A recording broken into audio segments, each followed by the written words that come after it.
Assalamualaikum warahmatullahi wabarakatuh. Halo semuanya, perkenalkan nama saya Nazla Melisa Mabar. Saya dari program studi teknik informatika. Jadi di video kali ini saya akan menjawab semua pertanyaan yang diberikan dari dosen saya untuk mata kuliah Manajemen Proyek Teknologi Informasi. Untuk tidak membuang-buang waktu, langsung saja simak videonya. Iya teman-teman, jadi itu untuk pertanyaan nomor 1 tentang berikan penjelasan singkat mengenai proyek yang Anda buat. Jadi jawabannya, proyek yang saya buat tentang aplikasi penyewaan mobil, yaitu tujuannya untuk mempermudah dan memberikan informasi kepada orang yang ingin menyewa mobil menggunakan aplikasi yang saya buat. Kemudian adanya aplikasi ini, pengguna tidak perlu repot-repot ke tempat penyewa, sebab dengan menggunakan aplikasi pengguna sudah bisa menyewa mobil yang ingin dipakai. Dengan demikian, aplikasi ini dapat memberikan kemudahan bagi pengguna. Selanjutnya, untuk pertanyaan yang kedua, berikan penjelasan atau gambaran mengenai metodologi manajemen proyek dalam proyek yang Anda buat.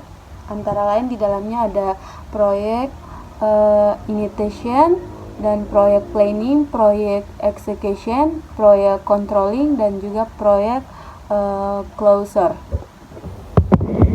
Saya akan menjawab satu-satu. Yang pertama, proyek initiation. Pada proyek ini saya akan menjalankan bahwa proyek ini layak untuk dibuat sesuai dengan namanya rental mobil.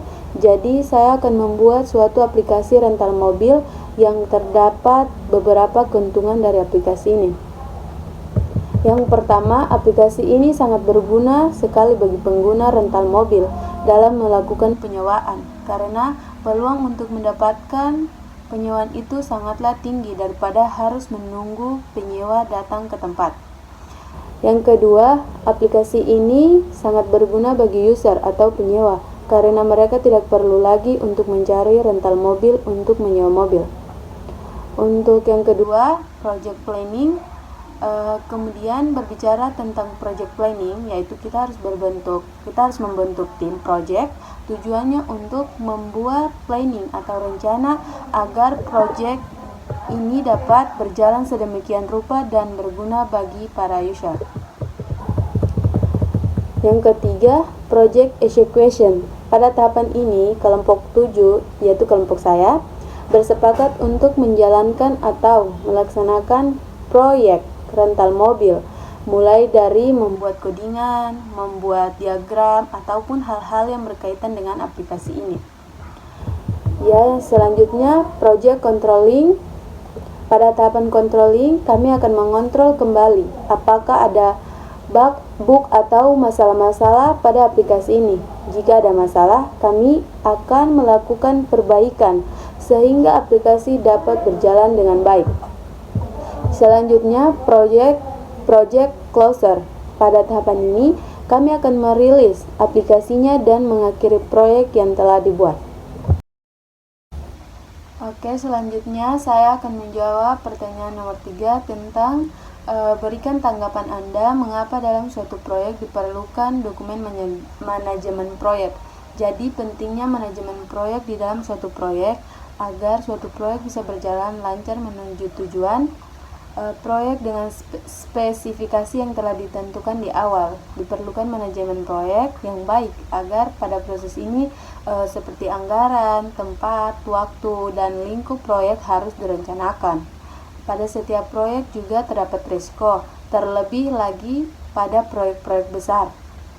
Banyaknya keputusan yang harus diambil membuat banyaknya kemungkinan hambatan dan risiko yang akan muncul. Maka dari itu, dokumen manajemen proyek sangat diperlukan dalam suatu proyek.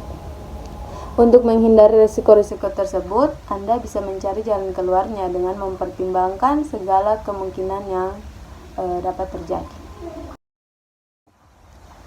Ya, untuk pertanyaan nomor 4, berikan tanggapan Anda mengapa dalam suatu proyek diperlukan manajer proyek. Menurut pendapat saya, manajer proyek dapat dianggap sebagai pemimpin utama dari setiap jenis pekerjaan yang terorganisir. Manajer proyek adalah orang yang bertanggung jawab terhadap perencanaan, pelaksanaan, dan penutupan proyek. Manajer proyek adalah seorang profesional khusus terlatih dengan kemampuan yang luar biasa dari aspek perencanaan hingga pelaksanaan proyek.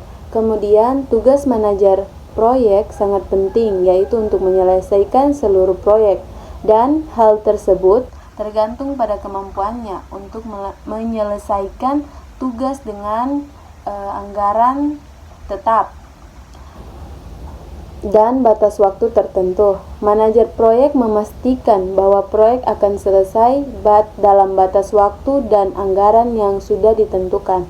Maka dari itu, manajer proyek ditentukan sebagai pemimpin utama karena dia yang akan menyelesaikan semua proyek dan akan menyelesaikan proyek tersebut tepat pada waktu yang telah ditentukan. Seperti itu. Oke, selanjutnya saya akan menjawab pertanyaan nomor 5 tentang berikan tanggapan Anda kenapa RAP atau rancangan anggaran belanja perlu dirincikan sedemikian rupa. Menurut saya, RAP sangat penting dirincikan sebab berbicara mengenai anggaran itu hal yang sangat dikhawatirkan agar tidak terjadi kesalahpahaman dalam pembangunan proyek. Di dalam dunia konstruksi, RAP merupakan suatu hal fundamental bagi semua proses konstruksi. RAP adalah singkatan dari rencana anggaran biaya. RAP adalah daftar harga perhitungan rincian anggaran biaya yang dibutuhkan sebelum melakukan pekerjaan pembangunan sebuah rumah yang ditinggal. RAP digunakan untuk mencakup seluruh harga-harga material hingga upah para pekerjanya secara terperinci dan mendetil.